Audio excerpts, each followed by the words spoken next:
再来还要持续关心的是香港宏福苑大火后续，经过一夜呢，死亡人数目前停留在128人，失联的人则仍然有200多人，所以不排除后续还会再增加罹难者。那整个香港的氛围陷入哀戚，政府就宣布了，从今天开始呢，一连3天降半旗致哀，也规划在18区设置吊唁处。至于火场内部，目前是努力降温，确认安全之后，就要来追查酿灾的原因。降半旗致哀，港府29号早上，由行政长官李家超率领官员及公务员，在香港政府总部前默哀3分钟，哀悼不幸在宏福苑大火的罹难者。I think we need time to get all the details. As I said, even some of the disease we cannot be fully identified yet. So I think at appropriate time when we get hold of all the information, and we are more than happy to release all the information that public is concerned. There's nothing government is unwilling to release. 港府宣布，自29号起到12月1号，一连3天都将降半旗致哀。港府也规划在全港18區設置吊唁處，供民眾悼念罹難者。好開心嘅，我哋屋企，我哋呢個小區嘅人都好開心嘅，知道，因為我哋日日返工放工，街坊見到都好熱情打招呼，但係而家啲街坊我都見唔返，又唔知佢哋點喎。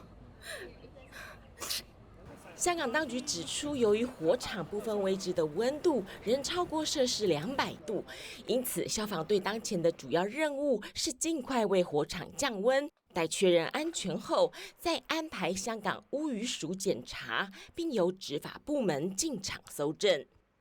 消防系統嘅火警鐘，我哋發現咗佢係唔能夠有效咁操作。喺呢方面呢，我哋即將會採取執法行動。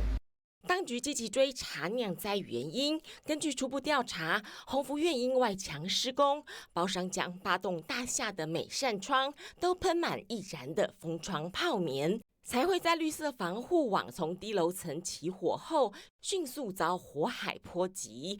這些泡棉也阻擋了住戶視線，根本沒機會看到外面的災況。